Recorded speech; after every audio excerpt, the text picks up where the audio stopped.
దక్షిణాయన వర్షఋతో శ్రావణమాస కృష్ణపక్ష ఈరోజు బుధవారం పైగా దగ్ధయోగంలో ప్రారంభమైంది. మరియు ఈరోజు రాహు నక్షత్రం శతభిష నక్షత్రం. బుధవారం మహావిష్ణు అధిపతి మరియు అధిదేవతల్లో ప్రతిదేవతల్లో దుర్గాదేవి కూడా ఉంటారు. ఈ రోజు ఎవరికైతే రాహు దోషం ఉంటుందో, ఎవరి జాతకంలో జన్మరాహు దోషాలుంటే దుర్గాదేవి నామస్మరణ చేసినా ఆ దోషాలు తగ్గుతూ ఉంటాయి. అదే విధానంగా గణపతి దర్శనం కూడా విశేషమైన ప్రతిఫలాన్ని ఇస్తుంది. ఈ రోజు విశేషంగా శతభిష నక్షత్రంలో బుధవారం రోజు ఓం ధూమ్ దుర్గాయై నమః అనే నామాన్ని జపిస్తే మన జాతకంలో ఏదైనా రాహుకేతు దోషాలుంటే తగ్గుతాయి. అందువలన ఈరోజు అందరూ కూడా ఓం ధూమ్ దుర్గాయై నమః అనే నామాన్ని జపిద్దాం. ఓం ధూమ్ దుర్గాయై నమః. ఓం ధూమ్ దుర్గాయై నమః. ఓం ధూమ్ దుర్గాయై నమః. ఓం ధూమ్ దుర్గాయై నమః. ధూమ్ దుర్గాయై నమః. అందరు కూడా దుర్గాదేవి అనుగ్రహం ఉండాలని మనస్ఫూర్తిగా ఆశిస్తూ, ఇక ఈరోజు దగ్ధయోగము. దగ్ధయోగం అంటే పూర్వ నిర్ధారిత దోషాలు అంటాం. ఒకటి గుర్తుంచుకోండి, చాలా మంది దగ్ధయోగంలో జన్మిస్తే సమస్యలు ఉద్భవిస్తున్నాయి అని అపప్రచారాలు మొదలుపెట్టేశారు. దయచేసి గుర్తుంచుకోండి, ప్రకృతి నుంచి ప్రాప్తించే ముహూర్తానికి ఎటువంటి దోషాలు ఉండవు. మనము నిర్ణయించే దోషాలకు మాత్రమే దగ్ధయోగం అన్వయిస్తుంది. అంటే ముందు నుంచినే మనం ఏదైనా జాతకాలు చూసి, లేదో ఎవరికైనా గ్రూప్ ప్రవేశాలకో, వివాహాలకో, బ్రహ్మోపదేశాలకో ఇటువంటి వాటికి మనమే ముహూర్తం నిర్ణయిస్తాం కదా, అది దగ్ధయోగం అయ్యుండకూడదు. ఒక్కసారి నాకు తెలిసిన వారు ఆత్మీయులు కూడా, వాళ్ళు విశేషమైన స్థానంలో మంచి పేరు ప్రతిష్ట ఉన్నవారు. వాళ్ళకి ఇద్దరు కొడుకులు, తండ్రి స్కూల్లో మంచి ఉపాధ్యాయులు, ఒక కొడుకు IRS ఒక మంచి పొజిషన్, మరొక కొడుకు డాక్టర్, మరియు ఒక ఆస్థాన నిర్వాహకులు కూడా. అంటే ఎంతో ఇతిహాసం ఉన్న దేవాలయానికి సంబంధించిన ఒక ఆస్థానానికి వాళ్ళు నిర్వాహకులు, అక్కడ నిర్వహించే ఒక పెద్ద పొజిషన్ లో ఆ ఫ్యామిలీ ఉంటుంది. ఒక్కసారి గురుగారి దగ్గరికి వెళ్ళారు. ఆ ఆస్థాన్ గురుగారి దగ్గరికి వెళ్ళి ముహూర్తం నిర్ణయించాలి, కొడుక్కి వివాహం చేయాలి అంటే, వాళ్ళు ఇదిగో నా శిష్యుడు ఉన్నాడు, అతను నిర్ణయిస్తాడు, వెళ్ళండి అంటే వాళ్ళు అక్కడ వెళ్ళారు. సరే అని ఆయన ఒక ముహూర్తాన్ని నిర్ణయించేశారు.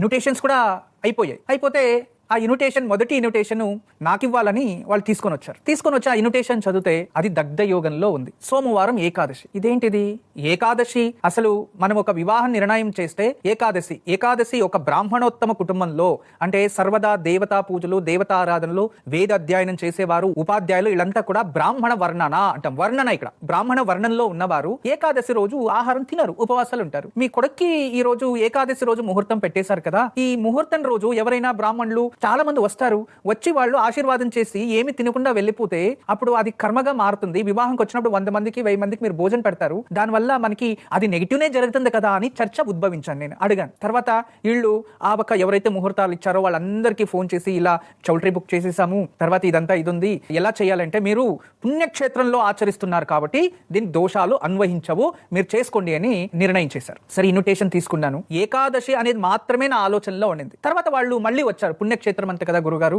దోషాలు ఏమీ లేదంట కదా, దీనికి పరిష్కారం ఏదైనా ఉంటే చేసుకునేద్దాం, మనము ఏం చేయాలి అంటే, సరే ఎలాగో ఆ రోజు మనం వివాహం చేస్తాము, అక్కడ వచ్చిన వాళ్ళు భోజనం తింటారు, కొందరు తిన్నారు. సరే, అదే రోజు ఎక్కడైనా అనాథ ఆశ్రమాల్లోనో, లేదో ఎలాగో పుణ్యక్షేత్రం కదా, ఆ రోజు దేవాలయ దర్శనానికి ఎవరైతే వస్తారో వాళ్ళందరూ కూడా అక్కడ ఆహారం తిని వెళ్ళేట్టు డొనేషన్ ఇచ్చేయండి ఆ టెంపుల్ కి. అక్కడ నిత్యం అన్నదానాలు నడుస్తూ ఉంటాయి కాబట్టి ఆ రోజు అన్నదానం ఏదైతే ఉంటుందో అదంతా వీళ్ళు వివాహ వేడుకల సందర్భంగా జరుగుతూ ఉంది అని మీరు మనస్ఫూర్తిగా అది చేపించేయండి అని ఒక పరిష్కారం ఇచ్చేసాం. ఇదంతా అయిన తర్వాత అప్పుడు అరే సోమవారం కదా, సోమవారం ఏకాదశి వస్తే దగ్ధయోగం కదా, ఇది వివాహమే జరగదే అని ఆలోచించుకొని, ఇలా ఉంది పరిస్థితి, వివాహమే జరగదు, ఇది చాలా క్లిష్టమైన పరిస్థితి, దీని పరిష్కారాలు అయితే దీనికి నేను ఇచ్చాను, దీనికి ఏం చేయాలో నాకు తెలియదు అని ఇన్విటేషన్ ఆడే ఉండింది. అక్కడ పెట్టేసి చూద్దాం భగవంతుని ప్రయత్నం అన్నాము. కరెక్ట్ గా వివాహానికి ఇంకా 15 రోజులే ఉంది, వివాహం ఆగిపోయింది.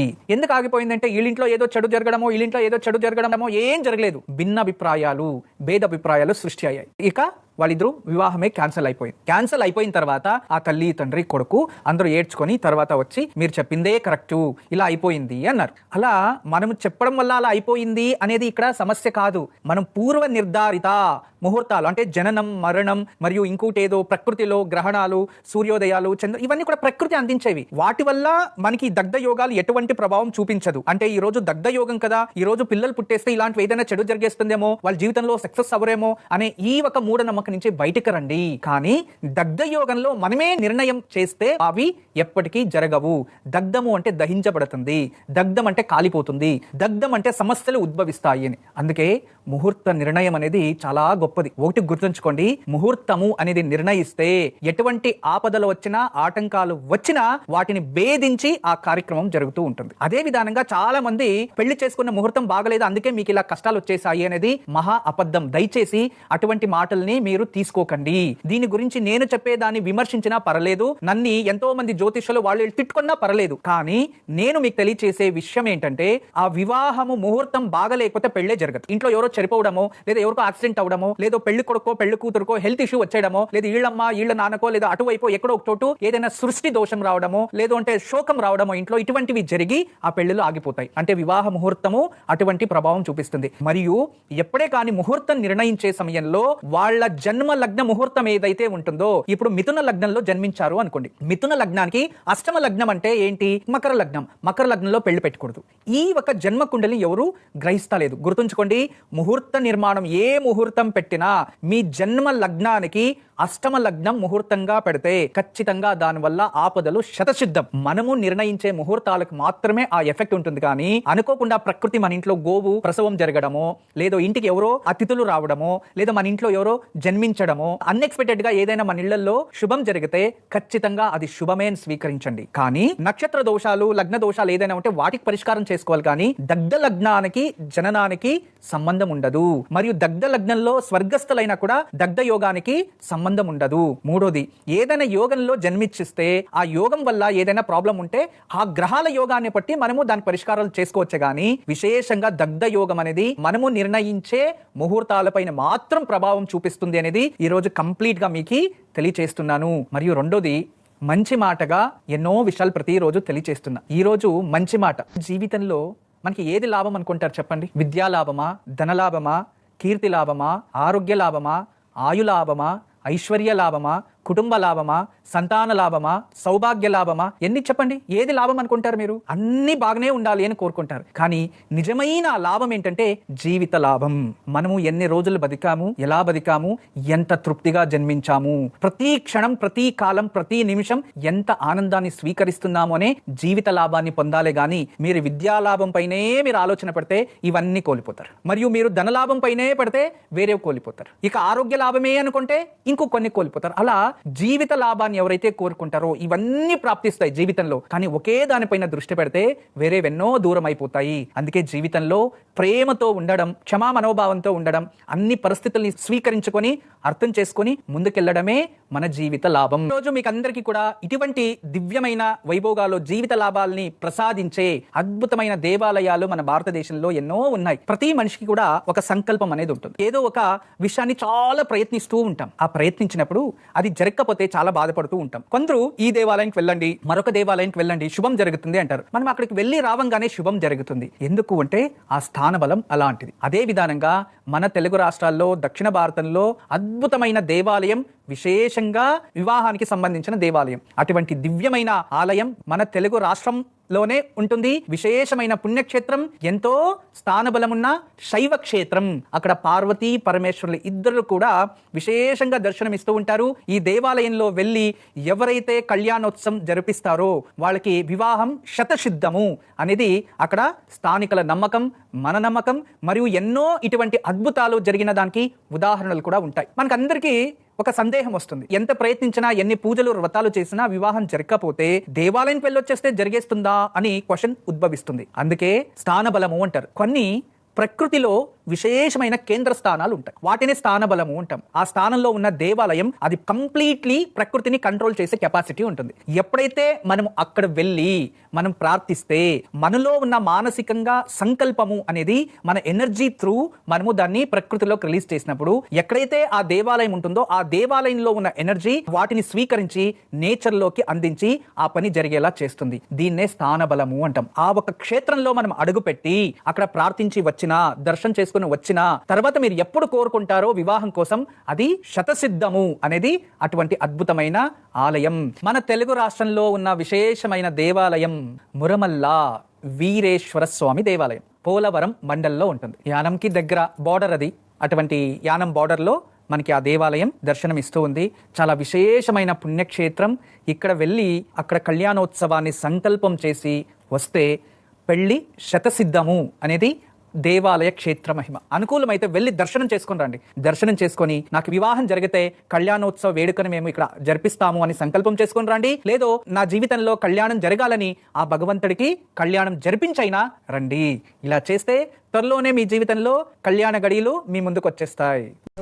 మెంతలు ఇవి ఆరోగ్యానికి ఎంతో ఉపయోగం. మనం ఇళ్లలో కూడా ఆహార పదార్థాల్లో, వంటగదిలో మెంతలు ఖచ్చితంగా ఉంటాయి. ఏదైనా సాంబార్ పౌడర్ లో కూడా మెంతల పొడిని కలుపుతూ ఉంటారు. దీనికన్నా ఎక్కువగా మీకు మెంతలు అనేవి కనబడేది ఆవకాయలో కనబడుతూ ఉంటాయి. ఎందుకు ఆవకాయలోనే మెంతలు వేస్తారు? దీనికి చాలా ఒక వైజ్ఞానిక కారణము ఉంది, మరియు ఆరోగ్యం పైన కూడా ఇది ఎంతో ప్రభావం చూపిస్తుంది. బీపీ ఉన్నవారు ఆవకాయని ఎక్కువ తినకూడదు అని డాక్టర్స్ చెప్తారు. ఎందుకు ఈ మాట అంటే, ఆవకాయ ఉష్ణ స్వభావం, ఈ మెంతలు శీతల స్వభావం. అంటే శరీరాన్ని చల్లగా చేయడానికి ఇది సహకరిస్తుంది. మరియు ఆవకాయలో ఉష్ణోదకం అంటే ఉష్ణతత్వాన్ని తగ్గించి శీతతత్వాన్ని ఇచ్చి సమానత్వాన్ని కావడానికి ఇది అత్యంత ఉపయోగపడే ఒక పదార్థం. రాత్రిపూట వీటిని నీళ్లలో నానబెట్టి ఉదయాన్నే ఆ నీటిని సేవిస్తూ ఉంటే హైపర్ బీపీ ఉంటుంది కదా, వాళ్ళకి రోజు రోజుకి బీపీ తగ్గుతూ వస్తుంది. అంతేకాకుండా శర్కర వ్యాధిని కూడా కంట్రోల్ చేసే కెపాసిటీ దీనికి ఉంది. అయితే దీన్ని 2 విధాలుగా వాడాలి. ఎప్పుడు కూడా పచ్చి మెంతలు అంటే వాటిని వేయించకుండా వాడితే శరీరానికి వేడిని ఎక్కువ చేస్తుంది. అదే ఈ ఒక మెంతలని వేయించి ఒక డబ్బాలో వేసి పెట్టుకోనుండి రాత్రి 1 టీ స్పూన్ అంతా ఒక గ్లాస్ నీళ్లలోకి వేసేసి నానబెట్టాలి. ఉదయాన్నే ఆ నీళ్లను మాత్రం సేవించాలి పరగడుపులో. ఇలా ప్రతిరోజు చేస్తూ వస్తూ ఉంటే హైపర్ బీపీని తగ్గిస్తూ వస్తుంది. మరియు శర్కర వ్యాధిని కూడా కంట్రోల్ చేసే ఒక కెపాసిటీ ఉంటుంది. మరియు ఇది యాంటీ వైరల్, యాంటీ బ్యాక్టీరియల్ కూడా. ఆరోగ్యంలో అద్భుతంగా పనిచేస్తుంది మరియు రోగ నిరోధక శక్తిని కూడా పెంచుతుంది. రేపు మనం ఆచరించే దివ్యమైన పూజ. రేపు గురువారం తృతీయ గడియలు ఉంటాయి. రేపు సాయంత్రం చతుర్థి. గురువారం తృతీయ ఉత్తమోత్తమ నక్షత్రం. రేపు ఉదయాన్నే ఎవరైతే ఉద్యోగం లేని వారు, ఉద్యోగం కోసం ప్రయత్నిస్తున్న వారు, ప్రభుత్వ ఉద్యోగంలో ఏదైనా సాధించాలి అని ప్రయత్నిస్తుంటారు కదా, ఇటువంటి వారు రేపు ఉదయాన్నే తలస్నానం చేసుకొని, స్నానం చేసేటప్పుడు కాస్త గంధ పొడి తీసుకొని ఒళ్ళంతా రాసుకొని స్నానం చేయాలి. గంధం రాసుకున్న తర్వాత ఏ కారణానికి సోప్ ని వాడకూడదు. శరీరానికి గంధాన్ని రాసుకొని స్నానం చేసేయాలి. మరియు ఈ గంధం సపరేట్ గా స్నానానికేనే ఉంచుకోవాలి. అలా అని మళ్ళీ దాన్ని తీసుకెళ్లి దేవుడికి పెట్టడం అలాంటివి చేయకూడదు. కొంచెం గంధం పొడి నీళ్లలో వేసన్నా స్నానం చేసుకోండి, లేదా శరీరానికి రాసుకొని స్నానం చేసుకోండి. ఇలా రేపు గంధాన్ని రాసుకొని స్నానం చేసి రేపు ఉదయాన్నే దగ్గరలో ఎక్కడైనా మేడి చెట్టు అంటే ఫిగ్ ట్రీ, ఆ మేడి చెట్టు, ఈ మేడి చెట్టుని కొన్ని చోట్ల అత్తి చెట్టు అని కూడా అంటూ ఉంటారు కొన్ని ప్రదేశాల్లో. కానీ దీన్ని సాంస్క్రిట్ లో ఔదుంబర వృక్షము అంటారు. ఔదుంబర వృక్షము, మేడి చెట్టు. ఈ చెట్టు దగ్గరికి వెళ్లి 1 చెంబు నీళ్లు, అది కాపర్ చెంబులో తీసుకెళ్తే చాలా మంచిది. అలా కాపర్ చెంబులో నీళ్లు వేసుకొని ఆ ఒక మేడి చెట్టు కింద వెళ్లి మనస్ఫూర్తిగా గురువుని ప్రార్థించండి. గురువుని ప్రార్థించి ఏదైతే మీరు ఉద్యోగంలో లాభం ప్రాప్తి పొందాలనుకుంటున్నారో వాటిని సంకల్పం చేసి ఆ చెట్టుకి నీళ్లు పోసి 2 చేతుల నుండి ఇలా చెట్టుని స్పర్శించి నమస్కారం చేసుకొని రండి. ఖచ్చితంగా మీరు అనుకోవుంది జరుగుతుంది. గురూజీ, ఇక ఆలయ దర్శనం గురించి తెలియజేసే ముందు కార్యక్రమంలో మరో విరామం తీసుకుందాం. ఓంకారం కో presented by CMR shopping mall, Andhra Pradesh and Telangana. Special partner.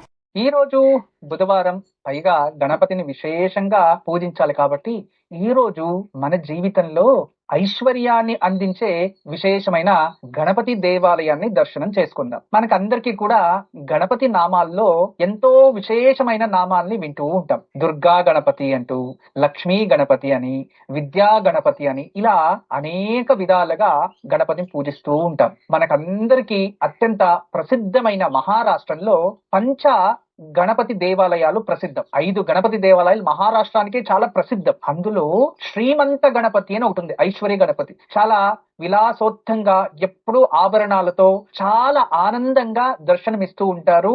ఒక విశేషమైన గణపతి. ఈ గణపతి దేవాలయం దర్శనం చేసుకుంటే మనకి పుణ్యఫలంతో పాటు మనం కూడా శ్రీమంతులు అవుతాము, మనం చేసే వ్యాపారంలో అభివృద్ధి చెందుతుంది అని అక్కడ ప్రాంతం వాళ్ళు ఎక్కువ మంది నమ్ముతూ ఉంటారు. పూర్వంలో ప్రకృతిలో ఒక సాంక్రామిక వ్యాధి ప్రాప్తించి అక్కడ కొందరు జనాలు చనిపోతారు. ఆ సమయంలో వాటిని మర్చిపోయి సంతోషంగా ఉండాలి అని అక్కడ ఒక తీపి మిఠాయిల్ని అమ్ముకునే ఒక వ్యాపారస్తులు సంకల్పం చేసి మహాగణపతిని స్థాపిస్తారు. ఆ రోజు నుంచి ఈ రోజు వరకు ఆ దేవాలయం ప్రతినిత్యము కూడా ఎంతో మంది భక్తుల కోరికలను తీర్చుతూ, మరియు ఆ ప్రాంతంలో చుట్టుపక్కల ఎవరు వ్యాపారం చేయాలన్నా ముందుగా అక్కడ వెళ్లి దర్శనం చేసుకుని వచ్చి వాళ్ళ వ్యాపారాన్ని ప్రారంభిస్తూ ఉంటారు. అదే విధానంగా మనము ఎన్నో వ్యాపారాలు చేస్తూ ఉంటాం. మనము ఇక్కడి నుంచినే ఆ ఒక మహాగణపతి దర్శనం చేసుకుంటే మన వ్యాపారంలో కూడా అభివృద్ధి చెందాలని కోరుకుంటూ ఈ రోజు విశేషంగా దగడు షేట్ అలవాయి గణపతి దేవాలయాన్ని చూద్దాం. దగడు షేట్ అలవాయి గణపతి. అలవాయి అంటే అక్కడ ఉన్న ప్రాంతం జనాలు ఈ తీయటి ప్రసాదాన్ని తయారు చేసే జనాలు అని అర్థం అక్కడున్న వాడిక భాషలో. మరియు దగడు షేట్ అనేవారు అక్కడ ఆ దేవాలయాన్ని నిర్మాణం చేశారు కాబట్టి ఆ దేవాలయానికి అదే పేరే వచ్చేసింది. అయితే ఇప్పుడు మనం అందరూ కూడా ఆ దగడు షేట్ అలవాయి గణపతి దర్శనం చేసుకొని మన జీవితంలో పుణ్యాన్ని పొందుదా. ఈ రోజు సాయంత్రం బుధవారం రాహు నక్షత్రం. ఈ రోజు సాయంత్రం ఎవరికైనా ఎక్కువ మన ఇంట్లో కోపం ఉంటే, ఎక్కువ గొడవలు పడుతూ ఉంటే, ఎప్పుడు చిరాగ్గా ఉంటే ఇంట్లో మినప్పిండితో 2 ప్రమిదలు చేసి దుర్గాదేవి ముందు వెలిగించి నల్లటి మినుములు 2 చేతులు పట్టుకొని వాళ్ళ పేరు చెప్పుకొని వెలిగే దీపంలోకి వేసేయాలి. దీపాలు కొండెక్కిన తర్వాత వాటిని తీసి బయటపడేయచ్చు. డస్ట్బిన్ మీరు ఎలా చేస్తారో అలా చేయొచ్చు. ఇలా ఆచరిస్తే ఈ రోజు సాయంత్రం వాళ్ళు ఎవరికైతే కోపం ఉంటుందో వాళ్ళకి తగ్గుతుంది. మరియు ఇంట్లో ఎక్కువ గొడవలు జరుగుతూ ఉంటే కూడా ఈ పరిష్కారాన్ని చేస్తే గొడవలు తగ్గుతాయి. కుటుంబ సభ్యుల్లో కోపం తగ్గేందుకు ఈ రోజు సాయంత్రం